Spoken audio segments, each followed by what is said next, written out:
മോളുവാ മോളെ പഞ്ചാക്ഷരി. മോൾ ഒരു പ്രാവശ്യം എന്റെ വീട്ടിൽ കാലെടുത്ത് വെച്ച മഹാലക്ഷ്മി വന്ന പോലെയാ. കഷ്ടപ്പെട്ടുണ്ടാക്കിയ വീടല്ലേ, എല്ലാ ഐശ്വര്യങ്ങളും ഉണ്ടാവും. അകത്തേക്ക് വാ മോളെ.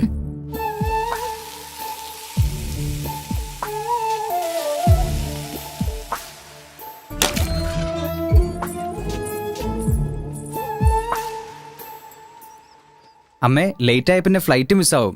ഞാൻ പോയിക്കോട്ടെ? ഫ്ലൈറ്റ് മിസ്സായാലും കുഴപ്പമില്ല മോനെ. പഞ്ചാക്ഷരി ശകുനം കണ്ടിട്ട് നീ ഇവിടുന്ന് പോയാ മതി മോനെ. പറഞ്ഞ പോലെ നമ്മുടെ പഞ്ചാക്ഷരി എത്തിയല്ലോ. മോളെ പഞ്ചാക്ഷരി, മോളൊന്ന് പറഞ്ഞതുപോലെ എന്റെ മോൻ അമേരിക്കയിൽ വലിയ ഉദ്യോഗം കിട്ടിയിരിക്കുക. അതെ ചേച്ചി, ഞാൻ പോയിട്ട് വരാം. വരുന്ന ദുർഗാഷ്ടമിക്ക് വരാൻ പറ്റുമെന്ന് എനിക്ക് തോന്നുന്നില്ല. നോക്കൂ അനിയ, നീ ഒരിക്കലും ജന്മനാടിനെ മറക്കരുത്, മാതാപിതാക്കളെ മറക്കരുത്, അതുപോലെ നിന്റെ കടമകളും മറക്കരുത്. സകല ഐശ്വര്യങ്ങളും ഉണ്ടാവും. ശരി ചേച്ചി. വാ.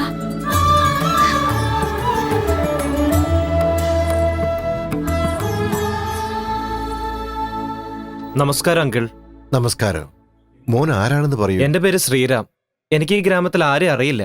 അറിയാവുന്നത് പഞ്ചാക്ഷരിയെ മാത്രമാ. എങ്ങനെ ഇഷ്ടപ്പെട്ടെന്നറിയില്ല, പക്ഷെ എത്രമാത്രം ഇഷ്ടമാണെന്ന് വെച്ചാ എന്റെ പ്രാണന് തുല്യ. ഇത് നിങ്ങളോട് പറയാൻ കാരണം എനിക്ക് വേണ്ടി സംസാരിക്കാൻ മറ്റാരും ഇല്ലാത്തോണ്ടാ. എന്റെ ഈ ആഗ്രഹം നിങ്ങൾ നടത്തിത്തരണം. അതെ, അവന്റെ മനസ്സിലുള്ള ആഗ്രഹം അവൻ തുറന്നു പറഞ്ഞു. ഇവനൊരു അനാഥനാണെങ്കിലും കൈ നിറയെ സമ്പാദിക്കുന്നുണ്ട്. ശ്രീരാമന് ആരുമില്ലാത്ത സ്ഥിതിക്ക് പഞ്ചാക്ഷരിയെ കല്യാണം കഴിച്ചാൽ അവനോടൊപ്പം അവനും തന്റെ വീട്ടിൽ തന്നെ ഉണ്ടാവുമല്ലോ. എന്താ തന്റെ അഭിപ്രായം?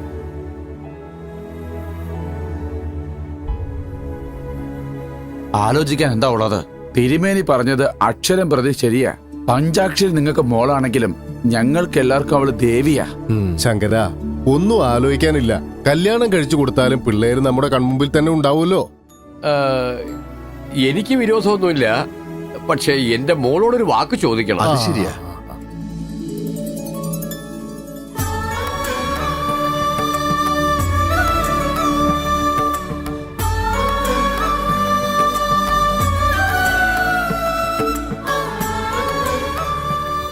മോനെ ശ്രീറാം, നീ കണ്ടിഷ്ടപ്പെട്ടത് വെറും പഞ്ചാക്ഷരിയല്ല, ഞങ്ങളുടെ ഗ്രാമത്തിന്റെ പ്രാണനെയാ.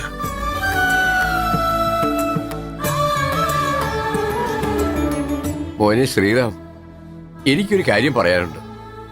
വർഷം തോറും ദുർഗാഷ്ടമിയുടെ അന്ന് പഞ്ചാക്ഷരിയിൽ ദേവി സന്നിവേശിക്കാറുണ്ട്.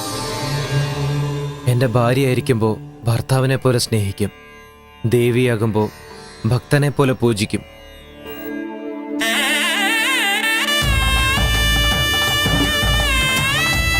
എന്താ ശങ്കരനാരായണ, സുഖം തന്നെയല്ലേ? ദേവിയുടെ അനുഗ്രഹം കൊണ്ട് സുഖം തന്നെ. മോനും സുഖം തന്നെയല്ലേ? സുഖമാണ് അങ്കിൾ. എന്താ എല്ലാരും കൂടെ ഒരുമിച്ച് വന്നിരിക്കുന്നത്? എനിക്ക് അറിയാത്തല്ലോ, വരുന്ന തിങ്കളാഴ്ച മുതൽ നമ്മുടെ ഉത്സവം തുടങ്ങാ. ശരിയാണല്ലോ. എല്ലാം ഇവിടെ നിന്ന് തുടങ്ങുന്നതല്ലേ നമ്മുടെ സമ്പ്രദായങ്ങള്? അറിയാം, നിങ്ങൾ ആരംഭിച്ചോളൂ. എന്ന വേഗം പഞ്ചാക്ഷരിക്ക് പുടവ് കൊടുക്ക്.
അമ്മേ ദേവി, മഹാമായേ പഞ്ചാക്ഷരി.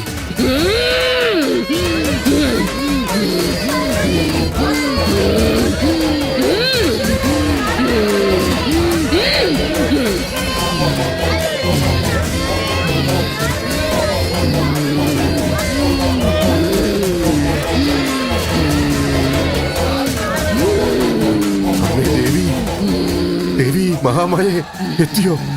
ഇങ്ങതാ ദേവി.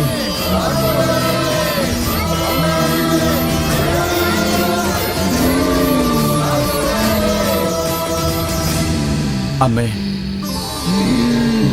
എന്റെ മോൾക്ക് കുറെ കാലമായിട്ട് കുട്ടികളില്ല. അവൾക്ക് സന്താന ഭാഗ്യം ഉണ്ടോ ഇല്ലെന്ന് അറിയണം. ജനിക്കുമടാ, ജനിക്കും. നിന്റെ മകൾക്ക് സന്താന സൗഭാഗ്യം ഉണ്ടാകും. നന്ദി അമ്മേ. അമ്മേ, എന്റെ ഭർത്താവ് കഴിഞ്ഞ 2 മാസമായിട്ട് കിടന്ന കിടപ്പില്ല. എനിക്ക് വല്ലാതെ പേടിയാവുന്നമ്മേ. അയാളെ ബാധിച്ചിരിക്കുന്ന രോഗം ഉടനെ ഭേദമായി സുഖം പ്രാപിക്കും. ശരി അമ്മേ.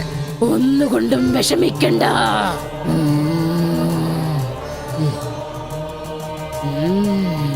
ശങ്കരനാരായണ, എന്താ അമ്മേ? നിന്റെ കണ്ണുകളിലെ ആനന്ദ കണ്ണീർ മാറാനുള്ള സമയമായി. നിന്റെ സന്തോഷം അസ്തമിക്കാറായി. അമ്മേ. നിന്റെ കുലം മുടിയാറായി. എന്താ അമ്മേ? എന്താ അമ്മേ ഈ പറയുന്നത്? പഞ്ചാക്ഷരി ഇപ്പോൾ മരിക്കുകയാണ്.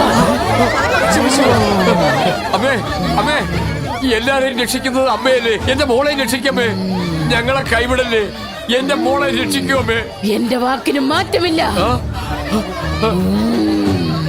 അമ്മാവ, എന്തു പറ്റി അമ്മാവ? ശാന്തയാകൂ അമ്മേ, ശാന്തയാകൂ അമ്മേ, ശാന്തയാകൂ, ശാന്തയാകൂ അമ്മേ. ആരെങ്കിലും ഒന്ന് വേഗം ചെന്ന് അമ്മയ്ക്ക് ആരതി ഒടിയൂ. അമ്മ ശാന്തയാകട്ടെ. വേഗം ചെല്ലൂ, വേഗം.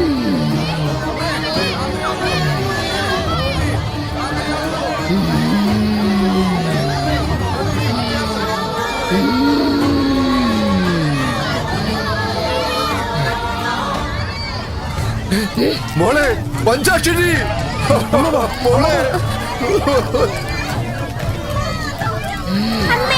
പഞ്ചാക്ഷരി, മോളെ പഞ്ചാക്ഷരി. എന്നെ വിടാൻ. പഞ്ചാക്ഷരി, പഞ്ചാക്ഷരി.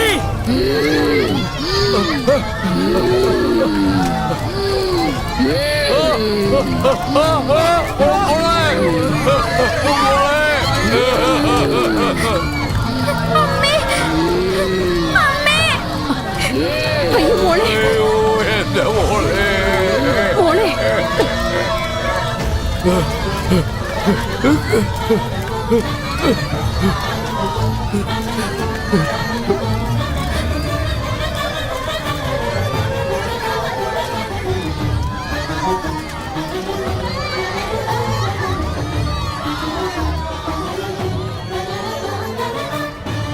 അമ്മേ, എന്താ ഇത്? എന്തിനാണ് ഈ പരീക്ഷണം? ഈ ക്ഷേത്രത്തിൽ ജനിച്ച എന്റെ കുഞ്ഞിനെ സാക്ഷാൽ നീയാണെന്ന് കരുതി ഈ നാട് മുഴുവനും വിശ്വസിച്ചു. അങ്ങനെയുള്ള അവളെ ഈ സന്നിധിയിൽ വെച്ച് തന്നെ തിരിച്ചു വിളിച്ചല്ലോ. ലോകത്തിലുള്ള എല്ലാവർക്കും നീ അമ്മയായിരിക്കാം, പക്ഷെ ഈ കുഞ്ഞിനൊരു അമ്മ വേണ്ടേ?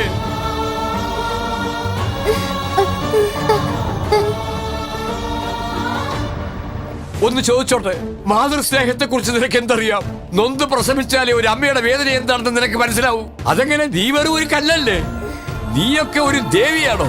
നിനക്കൊരു അമ്പലം, ഭക്തന്മാർ, നിന്റെ പേരിൽ കുറെ വഴിപാടുകൾ, നിവേദ്യം, ഇത് മാത്രം മതിയല്ലോ നിനക്ക്. എന്റെ വേദന എന്തെന്ന് നിനക്ക് മനസ്സിലാവില്ല.